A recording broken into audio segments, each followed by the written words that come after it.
Well, thank you for having us here today. I'm thrilled to be joined by Bruce. Bruce is a prolific thinker. He really knows how to take big picture and connect the dots. And so I'm going to launch us off with a story that will lead us into like a good discussion. So about 2 weeks ago, early Friday morning, July 19th, I'm in Paris, where my family lives, and I'm dropping my 3 little girls off at the Delta Gate as unaccompanied minors to fly across the ocean to go see their dad. And it's really early in Europe, so I'm in full mom mode. First time I'm sending my kids off on their own. So I haven't even really opened my phone. And the gate closes, and I'm like, they've made it, they're safe, we got here. It was like a 5-hour affair. And I open my phone, and they're like, major tech outage across Delta Airlines. And I'm like, what? They just closed the door, everything's gonna, implode. It was not a great moment to be next to me. It was a scary mom moment, but it was actually also quite a prolific moment in the past month in terms of just talking about the fragility of the digital world that we live in. So the question that I want to launch off with is the CrowdStrike snafu. What can you take away from that experience, which is very much still ongoing, and how is it relevant to what we're here to discuss today? Well, thanks for having me here. First of all, this is a beautiful building. The first thought I had was I ate some fruit, and I'm wondering if there's fruit in my teeth, but it's a little too late to have that discussion. I think when you think back 20 years, and I can actually speak from some experiences when the internet was born, it was talking about centralized, exchanges and these networks. And I think the fascinating thing back then was productivity and cost. And similar to all the issues that we've benefited from over the last basically 20 years, I think I would say our society, not the social aspect, but the economic aspect has been relatively sublime. The first hit we got actually was the pandemic, and then that's when the digital vertebra had to be really tested. And without that, I'm pretty confident that we would have some pretty big systemic problems today. It survived that, and there was a bit of euphoria going on engaged in that particular conversation, and you saw that reflected in the markets. The counterbalance to that is exactly what you said. And I think the change today in these centralized opportunities is how do we decentralize and start thinking about resilience relative to how we gather information, how that information is being disseminated, how protected are we, because it seems like we were a click away from a complete annihilation.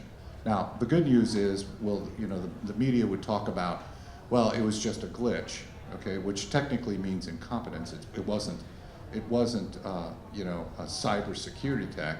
But then the other side of me starts thinking, well, how incompetent are we? Because there can't be just one incompetent person. I know a lot of incompetent people, including myself, in massive situations. And so when you think about the statistical odds of more incompetent individuals, I think it's going to force a discussion moving forward relative to this conference is how do we decentralize these exchanges and make them more interdependent but not dependent upon each other. I think that's a really fair way of putting it. I think a lot of people talk about the lack of trust and how decentralization aids us in that. But what people are often saying and what really is going on underneath that is incompetence. And maybe that has to be more part of the conversation than, just the trust element. Now, where do you think we sit? So for me, I'm not at all blockchain native, right? So for me, as in the allocator seat, I wonder not just what, but when. And with blockchain, it's particularly hard to figure that out. So tell us your perspective on where we sit in the arc of innovation. I think that's a really, really large question, but I think when you think in terms of the internet... Think in terms of baseball. Yeah, no, no. Okay, third inning, you know what I mean? But I think when you think in terms of, of that, you need a crisis in order to kind of propel or be a catalyst to that situation. So I'll go back, not in a regressive manner, but when you think about the pandemic, it really stressed the system. And so therefore technology went from an evolution, oh, I'm gonna order my books, and then I'm gonna order my clothes, and then everyone's Ubering everywhere, and it was fun, blah, blah, blah, blah, blah, blah, you know what I mean? And then all of a sudden the pandemic hit, and now we're sitting with a real secular problem on our hands. How do we get goods and services transferred back and forth? So then the evolution became a revolution, okay? And then we pushed the seams on that. And then you saw, more chips and so on and so forth, chip shortages, all that kind of stuff. And then, you kind of walk down that economic, conversation. And so if we're in that third or fourth inning about blockchain, correct? You have to start taking a look at not necessarily what's that one event that's going to occur, but if you start thinking in terms of some of the global macro conversations that are occurring, I gotta just say this as a wealth management guy, you're never gonna have a light that just turns on and goes, aha, sell everything. There are always little bits of information that crosses the Rubicon that start giving you hints. So as an example, when you have, regardless of what side of the political skew you're on, an assassination attempt on a president, and then you have the actual president saying he's going to tap the mat and not run. Those are cues to start thinking in terms of, what are the vulnerabilities of this centralized government? What are the issues regarding Fed policy and how all those things are working? And it starts getting people to start engaging. Am I really trusting this centralized conversation, and do I trust it? And if all I'm going to do is deflate my way or inflate my way out of these problems, and oh, by the way, every country's doing it, at some point that bubble's got to burst. When that happens, and I'm not trying to be Nostradamus here, but when that happens, I think that evolution becomes a revolution. So the interest that I had in this particular conference was not to necessarily call the answer today, but to find little cues from individuals that are interested in this satellite position that's orbiting right now. But when that event occurs, that satellite's going to become core overnight. I love pulling on that string a little bit. I'm a really visual thinker. So if you think about the signals that you see across the world that as a wealth advisor, you work with super smart, forward-thinking entrepreneurs, and you have to look at the entire world and say, okay, what's relevant today and what was relevant yesterday that's going to be relevant tomorrow. When you look at the signals in sectors or in industries that really give you pause and make you think about, okay, these things, the things that are happening in this sector, and I've got a couple of ideas of where you might be taking this, so I'm kind of leading the witness. What are some of the strings that you think are being pulled right now that are actually going to have a pretty significant impact on the rate of change and getting us from the fourth inning to the fifth and the sixth quicker? Okay, let's think in terms of this, all right? I always like thinking tailwinds, headwinds, all right? So global macro-wise, and I can speak from experience. I deal with literally maybe the top 2 or 3 wealthiest people in the world. And I'm blessed to have that position where I can see through their lens. I mean, I have one family that produces about $2 billion in cash flow a month, and they reinvest 90% of it. And I was their private banker. And so when you think in terms of that, you're getting a lot of fastballs, all right? So the tailwind, I think, is pretty cool, right? There's about $80 to $100 trillion worth of wealth that's about to transfer hands from the left to right. Okay, so from that tailwind, headwind type scenario, you're going to have a lot of new ideas that are going to start forcing these new conversations. And I can guarantee you one thing, I'm 61, so the headwind is I'm not going to be alive to see it. Okay, I'm part of that crew that's going to transfer over the money. So when we don't see that, I'm pretty confident that the new generation is not going to look at monetary policy in the same manner. So when you think about the evolution of Bitcoin and all that kind of stuff, whatever that form is, I do know one thing, it's probably here to stay in one format or another, but I'm not smart enough to tell you how it's going to be there. But you have to fish in that pond. Does that resonate with you? Yeah. And then as far as blockchain is concerned, I don't know how you feel about it, but this is how I feel about it. okay? I tried transferring $5,000 from one entity to another, okay? They're asking me my grandmother's name, my favorite pet, my last two numbers of my social security number. I was off by 1 penny of the transfer and it was denied, and I'd go all the way back to the beginning. By the time I just said, F it, I just cut a check and walked it over, okay? That tells you the system is broken, regardless of what your belief systems are. And why? Because ransomware is becoming a larger and larger issue. So the bad guys are winning. Bad guys are truly, really winning.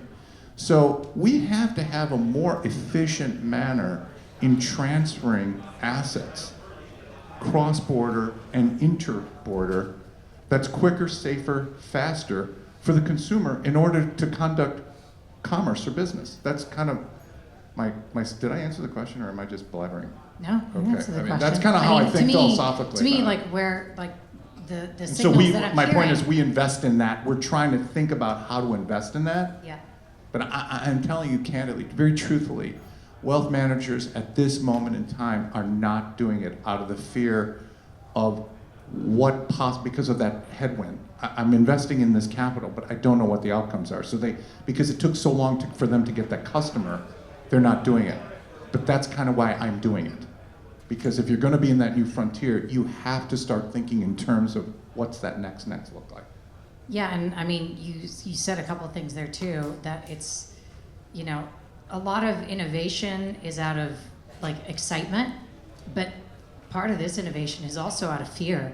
I think one of the signals that popped out at me from what you were saying is just the inevitable need, because our systems, back to this CrowdStrike example, are fundamentally compromised, and we can't keep accelerating in this digital world in the state that it's in, because like everything we do will inherently become compromised, and 80% of our daily lives are now lived in the digital world. So and also then think about old economy, right? Now you have Delta suing CrowdStrike for $500 million. I don't know how that 2x4 feels going across the face, but that's a lot of money.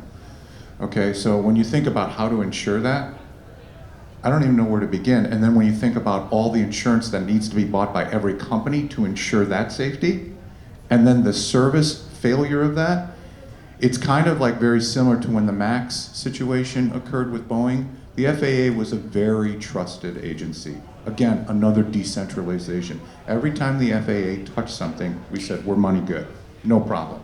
And then all of a sudden, 2 planes flipped upside down and crashed, all right? Now the due diligence that has to go in building a new plane is 10x the issues there from a compliance perspective. So now the old economy, relative to these centralized agencies, are actually slowing productivity down because, kind of similar to the right hand, left hand, technology is advancing so quickly, it is not allowing the old economy to catch up to it. This is a real problem. what do you think is the biggest impediment to blockchain, Web3 broadly gaining momentum? Oh God. Well, first of all, if you take a... Huh? Government. Yeah, well, a little bit of that, well, a lot of that actually. But when you think about, you can't just overwater a plant because it'll die, right? You have to have investable dollars. But if you take a look at NVIDIA, all the GPU process, all that kind of infrastructure, I kind of take a look at investment in there. And when you take a look at the ARR that's exploding in that arena, and everyone goes, oh, it's all hype. I'm not going to talk about the valuations of these businesses, but I think we're in that industrial revolution of that infrastructure change. So when you think about how NVIDIA is talking about how we need 3 computers to basically kind of manage from the AI to the AI robot to the intuitive aspect of it, I mean, last time I looked, that sounds like we need more chips. So then the other side says, I think, oh my God, then we have a shortage of chips.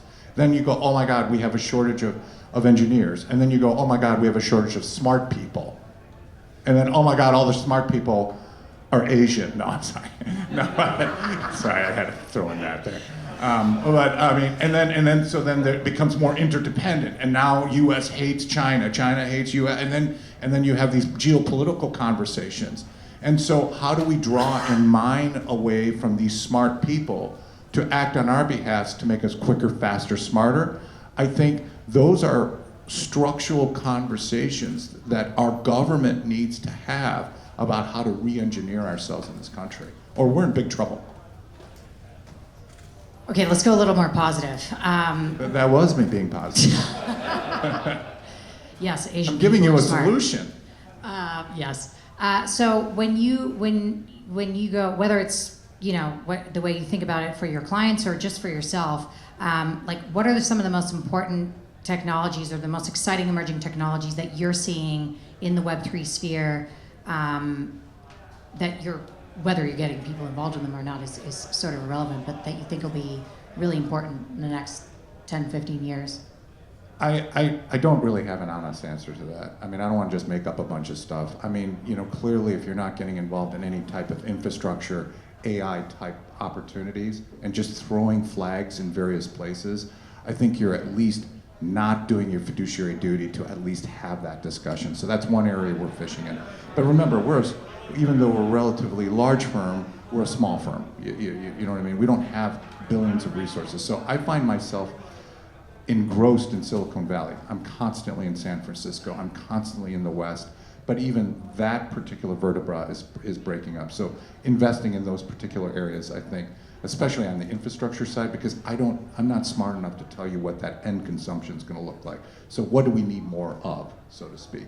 We recently got involved in a company called Lambda Labs a few years back. I try to back incubators, primarily due to the fact that, since SVB went bankrupt, there's a huge hole in financing there. So since I have more of a background in financing, I'm trying to be the financier on senior secured credit for technology businesses, so at least I have something to grab onto in case I'm wrong. And then we just try to spread out the risk relative to that. Because these guys are super, super smart. They're engineers, and the tailwind for us in that particular area is valuations, unless you're involved in AI, are still reasonably challenged at this moment in time. They don't want to let go of equity, but they're willing to be lent money with warrants in order to obtain their liquidity. And so that's where we float. And then we try to invest accordingly. Awesome. Well, Paul, I don't know how much time we have, but I want to leave it, I want to open it up to the crowd. You can ask Bruce anything about anything and he'll have a really good insight into it. Go ahead. Yeah, I'm wondering if you're investing in any short-term crypto strategies, or is it all like beta, venture type of stuff? Well, as a fiduciary, you have to have some exposure to beta. I mean, you're not going to just sit there and be, a gambling shop, so to speak. And so what we try to say from our organization is we're looking for edge in almost everything that we're doing, from beta all the way to venture capital. But the invention of fintech allows us to have a digital army, so we're not as over-dependent on a lot of people. And since we get reams of data, we can make quicker, faster decisions on the beta aspect of the portfolio. But as we float up the investment vertebra, what we have a tendency to be attracted to are smaller funds with definitively more edge, if that answers your question. And then that ultimately floats up to the venture capital arena. Market neutral or short-term? Well, full disclosure, I own a market neutral fund, okay? But the challenge there are the fees. And so we sold it. When you're charging a 2 and 20 to make 5 to 7%, I can buy that in T-bills. And so why would I pay 2 and 20? You know what I mean? I mean, it's like intellectually unchallenging. Does that answer your question, sir? Okay, thank you. Bruce, you were talking about competent people, and my first reaction to competent people as a girl dad would be my wife and my daughters in a family of 4. Can you talk about the role of women in investing? Oh, there's no doubt about that. Thanks for the question, actually. I was speaking at the Forbes Iconoclast conference a few weeks ago, and the biggest tailwind, I think, and it's a terrific question, is I think women are going to be the single largest influencer on investments over the next 40, 50 years. For one thing, I believe women in general are better long-term investors. Okay, let me give you this example. My wife bought Apple at $2 a share when Steve Jobs took over. So she's the wealthy one in the family? Oh, she's super wealthy, and she shoves it in my face all the time. Number 2, she bought Tesla at 30. She bought Nvidia at 40. She's a multimillionaire. Okay, and I'm proud to tell her that because she started with a $20,000 IRA and is now worth millions and millions of dollars. So while I'm grinding, looking for the trade and everything, she's like, okay, you go and play with your little toys over there. I'm just gonna go and make a bazillion, like 15,000% return. So that being said, all kidding aside, plus the tailwind to that is women live longer. So if you think in terms of the core values of the family, the men can talk about things, and there's value to men in investing. I'm not saying that's to be the case. But women over the next 50 years, if you think about the demographic, is also very underinvested. So we see a lot of things that men invest in, but what are the female private equity firms that invest in the needs of the woman? And then when you think of the demographics, right, what's the fastest growing demographic right now? It's the centennial, 100 years and over. I can almost guarantee you men will not reach that, but women are. That number is doubling every year. So think of all the investments that have to be engaged in that from a private equity perspective. When I worked for Swiss Bank years and years ago, I was on the Global Investment Products Committee. I had to fly out to Zurich all the time to talk globally about how we think about investments. And the one thing that we always came back to is the women factor, the woman factor, not as a gender discussion, more as a demographic, is so underinvested, it's ridiculous. And so if you want to just be greedy, let's say you hate women, but you're greedy. You know, I'm just giving two dichotomies here. You should invest in women because women on a relative basis is just the needs that they have over the next 20 years. And think about all the needs they have, okay, that are so diametrically different from that of a man. And then they're going to control $80 trillion by nature because we're dying off. You know what I mean? It's a tremendous opportunity. So thank you for the question. I'm gonna have to come speak at my conference next because that's exactly what we do. Terrific.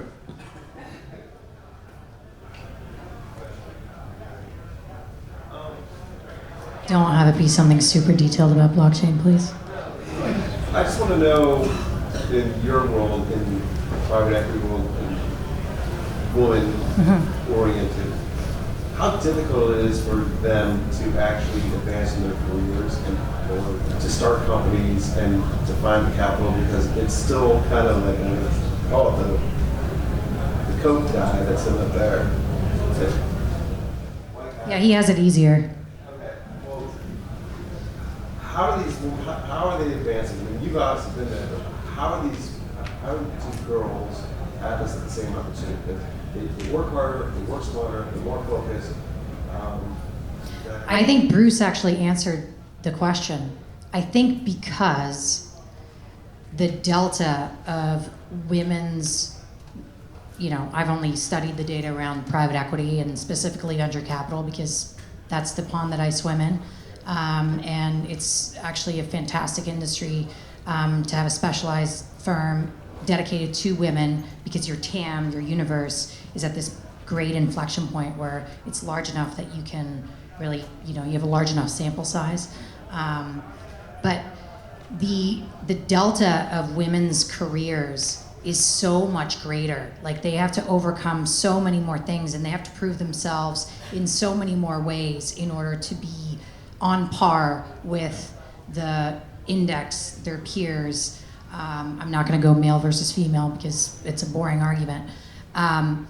But I think that actually makes it really a unique place to get really great opportunities because you can there's so much proof, there's always so many data sets, and women that truly outperform have a ton of data of how they came from here to there. Now, am I building this business so that the next generation won't have to fight as hard? Excuse my French, but fuck no. I think it's gonna get even harder, and that's for women and men, but it's always gonna be really hard for women, and I don't believe that like more investment in women is going to make, to change that paradigm, but putting more points on the board is going to get us away, and now I'm starting to ramble, it's going to get us away from the wrong reasons of putting money into women. We should put money into women because they outperform, because there is a huge hole in the market of underinvestment in needs of 50% of the population that control most of the household wallet. But the conversation needs to get away from DEI, right? Because DEI never leads to superior outcomes, and what that only thing that proves is don't continue doing it. So stop treating women like an underrepresented, like victim share class, asset class, and just start looking them as a great like opportunistic investment. But I'm never gonna go to my girls and say, I built this business so your world will be easier. It's like, no, guys, your world will be just as hard, but if you do a really good job, you're super persistent and you're pretty smart, like you will get rewarded for it. I think it's true. I'm going to leave you guys with one idea that I think that could be a possible disruptor, and it's kind of odd because sometimes tail risk comes in odd ways. I am pretty confident in the next year or two you're going to start reading about how the United States has no baby food. I think the U.S. is going to get out of the baby food business. I'm reading a bunch of stuff. I'm just putting it out there.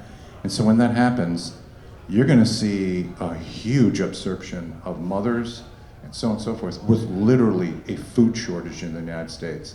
I'm just going to leave you with that teaser. So I'm looking at things from that perspective to help families, women, so on and so forth, on filling up that gap.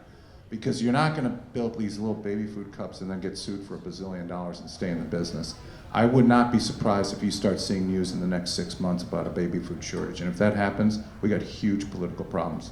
Because that's the core of our future. Underfed children lead to poor education, lead to all sorts of men and women, okay?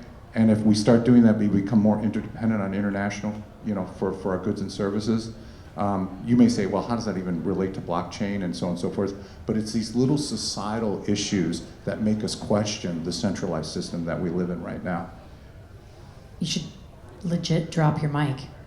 I just want to leave you with something, that kind of, I want to be out there a little bit just so I'm not trying to be safe with you on the stage so that if it doesn't happen, you go, that's the baby food guy, he's an idiot. Amazing.